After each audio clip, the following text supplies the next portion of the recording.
안녕하세요. 오늘은 많은 분들이 헷갈려 하지만 사실 사업주와 근로자 모두에게 정말 중요한 한국노동법의 두 가지 제도에 대해 확실하게 짚어보려고 합니다. 자, 이런 상황 다들 한 번쯤 겪어보셨거나 들어보셨을 거예요. 그쵸? 바로 이 질문이 오늘 우리가 파헤쳐 볼 주제의 핵심이라고 할 수 있겠습니다.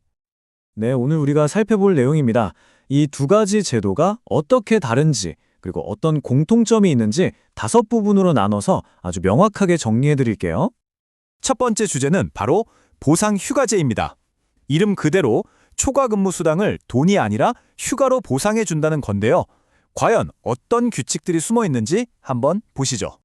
그러니까 이 제도의 핵심은 명확합니다.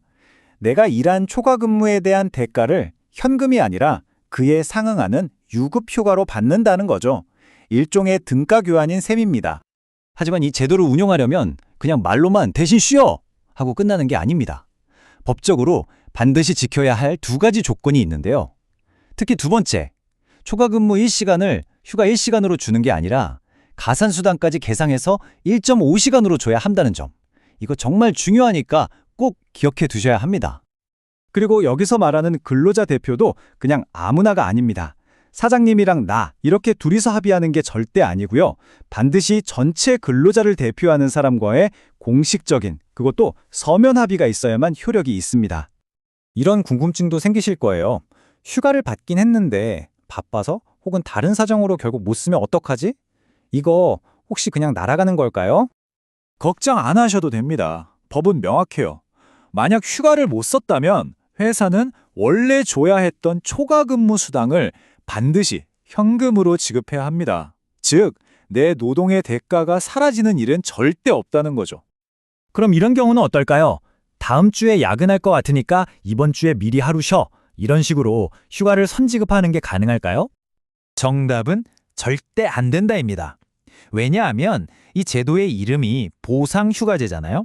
일을 했기 때문에 보상을 받는 거지 일하기 전에 보상부터 받는 건 논리적으로 맞지 않는 겁니다. 자, 이제 두 번째 주제로 넘어가 보겠습니다. 방금 본 보상휴가제랑은 완전히 다른 개념인데요. 바로 유급휴가의 대체입니다. 이건 내 연차를 사용해서 특정 근무일을 아예 휴일로 만들어버리는 제도예요. 보통 공휴일 사이에 낀 평일, 이른바 징검다리 연휴 때 회사 전체가 다 같이 쉬는 경우에 많이 쓰이죠. 하지만 이 제도를 운영하는 방식에 대한 법 해석이 최근에 아주 중요하게 바뀌었다는 점을 아셔야 합니다. 바로 이 질문이 핵심입니다. 예전에는 회사가 취업 규칙만 바꾸면 이날은 다 같이 연차 쓰는 날이야 라고 일방적으로 정할 수 있었을까요?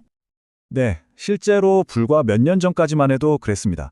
보시는 것처럼 과거 행정 해석에 따르면 취업 규칙 변경만으로도 이게 가능하다고 봤거든요. 하지만 여기서 정말 집중하셔야 합니다. 그 오래된 해석, 이제는 공식적으로 폐지됐습니다. 즉, 더 이상 유효하지 않다는 뜻이에요. 현재의 규칙은 아주 명확합니다. 이제는 취업 규칙에 뭐라고 쓰여 있든 상관없이 반드시 별도로 근로자 대표와의 서면 합의가 있어야만 법적으로 효력을 인정받을 수 있습니다. 그럼 이런 건 어떨까요? 오늘 오후는 한가하니까 다 같이 4시간만 연차 쓰고 퇴근하자. 이렇게 하루를 쪼개서 시간 단위로 연차를 대체하는 건 가능할까요?